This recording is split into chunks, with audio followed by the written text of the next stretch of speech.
Hormonal akne insanların çox vaxtı özündən əmələ gəlir. Yəni özündən deyəndə ki, özü o vəziyyətə gətirib çatdırır. Normalda sifətə çıxan sızanaqlar əllə çox vaxt sıxılanda və yaxud da ki, əllə belə-belə qaşınanda eləyəndə sızanaqların uc hissəsi dəlik olur, dəlik qapanır və böyüyür. Böyüyəndən sonra aknelər əmələ gəlir.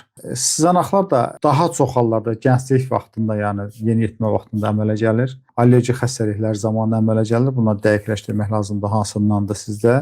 Əgər gənclik sızanağıdırsa və yaxud da allergiyavız yoxdursa, sizdə sızanaq və aknelər əmələ gəlibsə, ən yaxşı müalicə üsullarından biri zəli müalicəsidir. Niyə? Çünki zəlinin ağzında hialurondaz adında bir ferment var. Həmin ferment aknelerin üstündə əmələ gəlmiş piogen qişə orada əmələ gəlir. Yəni o qalınlaşması piogen qişədə ağqan hüceyrələridir. Və ağqan hüceyrələri də imkan vermir ki, ora biz üzü tərəfdən vırdığımız hər hansı bir dərman vasitəsi gedib onun özəyinə çatıb oradakı mikrobu öldürə bilsin.